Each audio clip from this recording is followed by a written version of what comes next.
10 years after the devastating effects of flood in Adamawa and Taraba states, farmers have again in 2022 witnessed another tragic tale of flooding.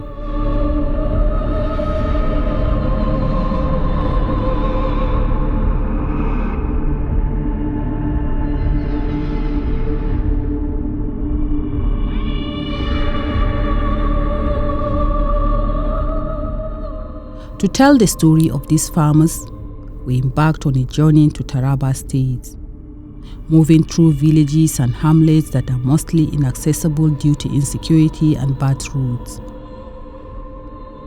In some villages that were covered by water as a result of the flood, we had to cross over the water on a canoe.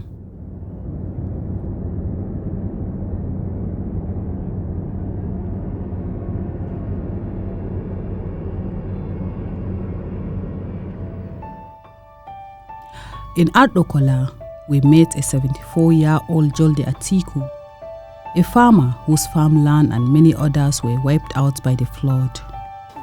Ina da gonan shinkafa ne. Ruwa ya zo ya rufe duka gaba daya, har yanzu ruwa yana ciki.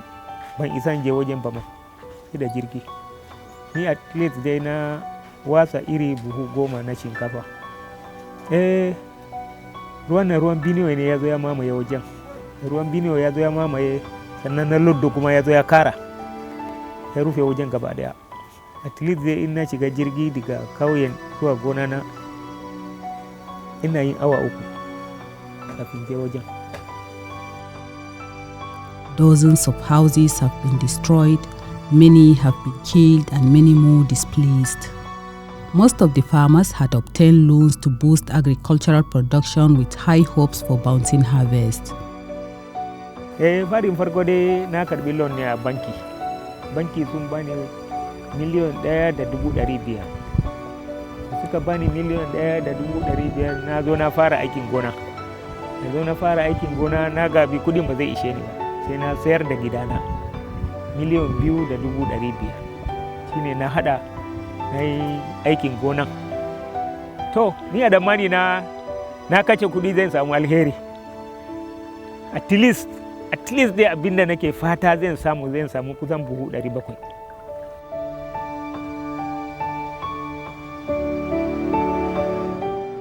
Alas, the flood swept in and killed those dreams.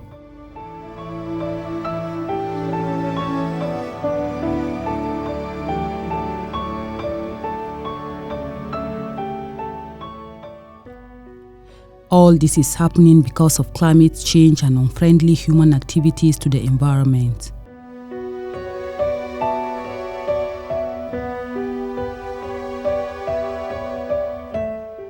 Of course, human factors can be blamed in terms of how the activities of human beings are happening around the city.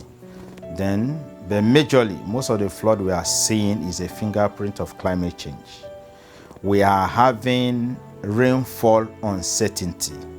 Even when rainfall is predicted by Nigeria Meteorological Agency, you discover that except you have very robust models, you may not know even the quantity of rainfall that will fall. And of course, once there's a torrential rainfall, once the dry land can no longer accommodate the seepage, there's bound to be an overflow, and that is flooding. So that is one of the major things that is happening around us in Nigeria.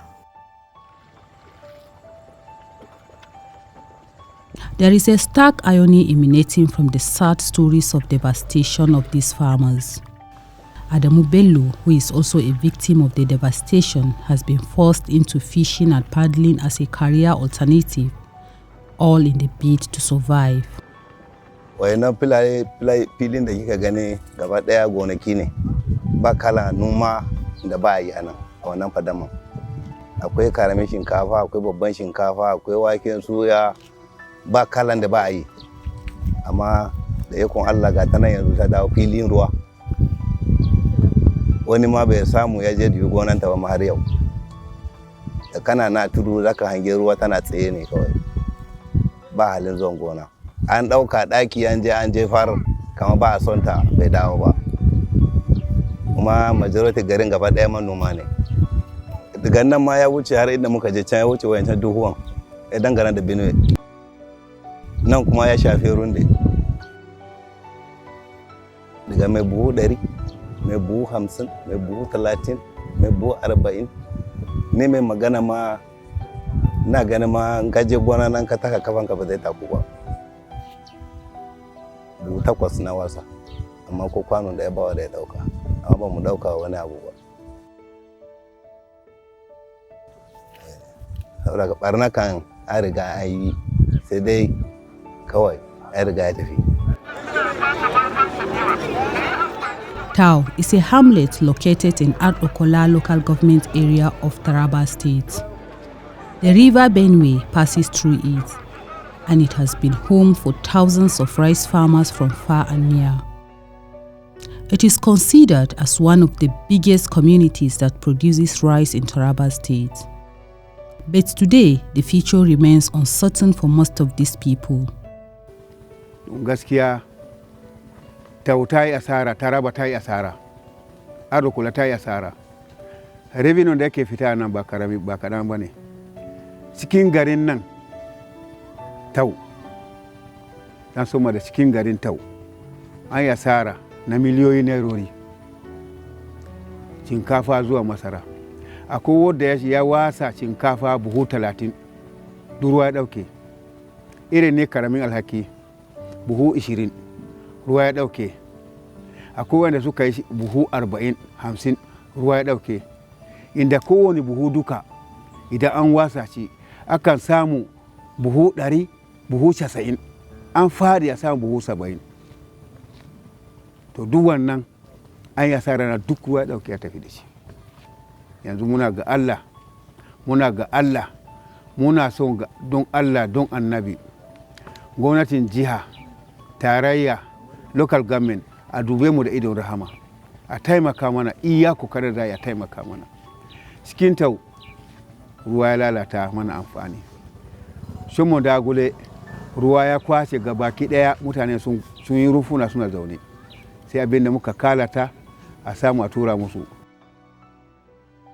Away from Ardokola, we landed in Mutumbu, where we met Mohammed Haruna, another farmer, who took about 8 million naira loans to fund his production of rice and maize.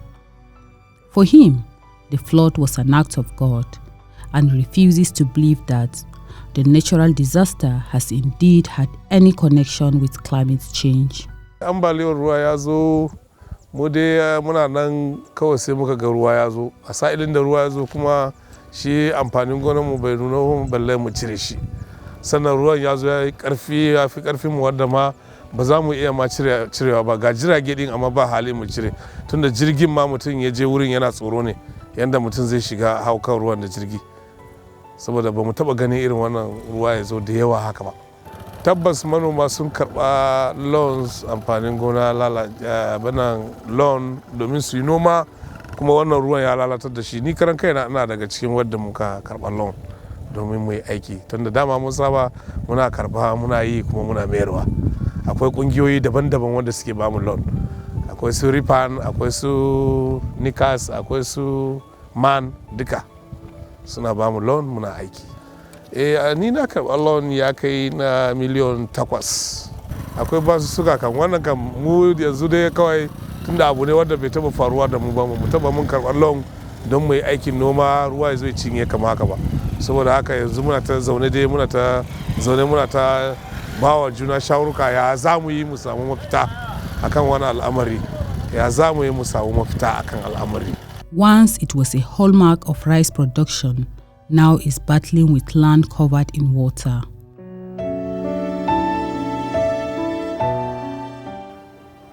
Taraba State is among the states that are counted rice producing areas, maize producing areas, yam producing areas. Our product does not even stop here. I'm aware a lot of people come from even as far as Ibonyi to farm rice here, Maiduguri, Kano, Jigawa, to come and invest in agricultural farming products here. The situation is pathetic and is very dangerous now. Pathetic in the sense that all that you have decided to put it in your farm. And you are not likely to harvest. Some cannot even harvest even a grain. Everything is washed away. And what happens after? After the flood, after everything, what happens? There will be nothing to eat. A lot of my people depend solely on these agricultural activities. We invest in agriculture for our own food, families, the whole livelihood.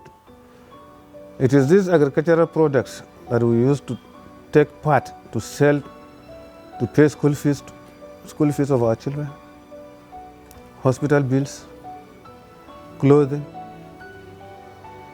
and the like. Our young ones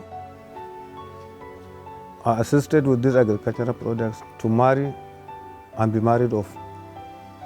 So you see, a lot of problems are going to be encountered. Dozens of farmers living by the river connecting to the Benue are faced with the tragic incidents of the flood, have not just lost their farms, but the entire economic development of these localities are under threat. There is danger looming everywhere, not only affecting us, but affecting the whole country. Our rice have been transported, or if I may say, exported from Gasol, Mutumbiu to Lafia, Nasarawa State, to Jigawa for milling, Maiduguri, Bauchi, Sokoto, Kebbi, even Kebbi. There are a lot of people from Kebbi State, big-time farmers who come to invest in this rainy season farming. All of that has been lost. If I may tell you, I know of one farmer who broadcasted over 100 bags of rice. How much do you expect from him? And he has lost everything. He has lost everything. Just one farmer. Since the ban on rice importation into Nigeria by President Muhammadu Buhari in 2015, most Nigerians have depended on homegrown rice for consumption. But today, many of the farmers in the thick of rice production are saddled with huge debt. The flooding in Taraba has altered the initial plan of RIFAN-CBN strategic partnership in making rice a stable food in Nigeria and dependable on our homegrown rice. This flooding has altered that permutation. We have gone almost 70% in making sure that our homegrown rice is stabilized so that we don't need any rice, imported rice, anywhere within the shore of Nigeria. But this flooding have seriously drawn us back. Unless and until RIFAN and CBN, and of course the federal government, reinvigorate the plan further to bridge up the gap so that we can come up again. If not, the hunger is already everywhere you can see. If a household in Taraba can get scared about the scarcity of rice in Taraba, what do you think of somebody that is relying on us from Kano, from Gombe, for the supply of rice. So the looming food crisis is imminent as a result of this flooding. Maize farmers suna neman taimako a gurin gwamnatin tarayya da na jihohi ta hanyar tallafi na sake ba su kayan aiki. Don wanda suka yi din nan, gwamnatin tarayya ta hanyar CBN ne a Anko Burowa aka ba ma Unity Bank, ita kuma Unity Bank ta bawa Maize Association, wadda ita kuma ta ba ma farmers suka yi aiki. To kaga wannan bashi yana nan, yana kan farmers ko kuma yana kan wannan kungiya ɗan. Wadda idan gwamnati ta shigo ciki ta tallafa, wala Allah ta ba da wani kayan aiki inda za a sake aikin koda na dry season ne. Domin last year mun training na mun dan fara dry season kuma an ga achievement. Wadda watakila in an samu tallafi da su manoma masaran da su sake su yi noman rani na masara, to zai iya taimakawa wurin ganin cewa an samu abincin. Amma ban ba haka ba akwai matsalan abinci a jihar Taraba amma Najeriya dangane da wannan plot. Floods are the most common natural disaster and occur when an overflow of water submerges land that is usually dry. It is also as a result of climate change caused by heavy rainfall and lack of proper mitigation system. The effect is better imagined than being experienced. Life is the major disaster that happens as a result of flooding. Loss of life, loss of properties. When a building is totally submerged, all that you have ever worked for goes. So that kind of loss is irredeemable. No matter the palliative NEMA or SEMA can provide, it can't return somebody that is dead. It can't return maybe your household that you've bought for some time and is submerged. So those are the issues. Then some people have lost farmlands, mostly in Taraba here. Many people have lost farmland and they borrowed money to put in as an investment to do those farms, maybe a rice farm and all that. They've lost them. While human activities are a contributing factor to the causes of flooding experienced in 2012 and 2022, solutions largely depend on the government.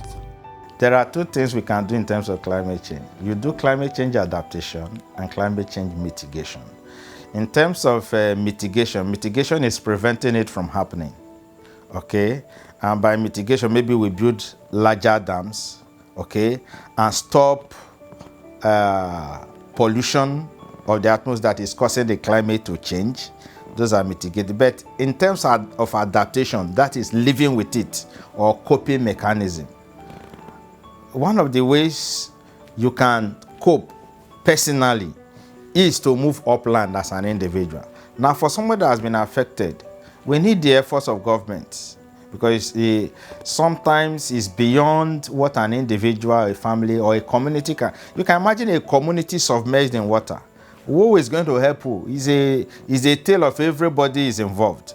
So you need external help, and that's why some international organizations like UNAIDS and all that sometimes, or UN humanitarian agencies sometimes help out in these things, okay? Because humanly speaking, we can tell you these places living in the flood areas are prone to have flooding, but you cannot actually tell when the flooding will occur, okay? So, but if you take precaution and leave that environment, of course, and maybe pack some things, it will be, the loss will be minimal. But if you are inundated, we had cases of water even carrying people, young children in this place, and they died. So such is an irredeemable. It's a very bad natural disaster, actually. The flood in 27 out of 36 states of Nigeria have affected 500,000 people, including hundreds of thousands displaced. A situation that was out of control of the country's national emergency management agencies and other supporting organizations as the state emergency services. The normal thing is, first of all, we have to rescue life. If we cannot rescue properties, we should rescue life, which we have succeeded in rescuing people, particularly those in areas that are trapped, to safer grounds, as higher grounds. In Adamawa states, we have lost about 40 people. And when you have lost a soul, alone is something. In Tarawa State, presently we have recorded about 37 life lost. So, and as a result of the rainfall. So many people are homeless. But the good thing also is that people are accommodative, and that is why if you go around, you hardly see some IDP camps. Why? Because they believe in being brothers keepers. So most of the people are harboring their relations, harboring their friends, and that is why the number of people in the camps. If you go through all this, you realize that you won't see camps, because they have succeeded in taking shelters home. Saddled with the responsibility of disaster management in the country, what is the National Emergency Management Agency doing to address the challenge faced by these farmers? As a result of the release of this water from Lagdo Dam, so many farmlands were submerged, so many houses were destroyed. As we are talking right now, we are still receiving more and more reports about the devastation of this flood. So we are trying our best. We've gone to so many communities, carry out on the spot assessment, and reported the case to government officials. Normally, as a government agency, we carry out the assessment and then report back to the office. So from the reports of our assessment, they sent us relief materials that was caution the effect of this disaster. It is one thing for the government to provide immediate relief materials for the affected communities. It is, however, an entirely different story when it comes to reaching the right people and providing lasting solutions to mitigate the effects of the disaster when they occur. The peasant farmers, the smallholders farmers, the majority of Nigerian farmers are not aware about climate change. They thought it is just a riddles and joke, because the machinery to inform them about the effect of climate change has not been put in place. It has been like a topics for workshop, seminar, consultancy are getting what they are getting, but the real person that's supposed to know and avert its effect or its impact is left in the doom. While Nigeria still has a long fight to face in curtailing floods related to climate, farmers are still left with huge debt, and the looming food insecurity triggered by this flood may throw Nigeria into its worst food crisis.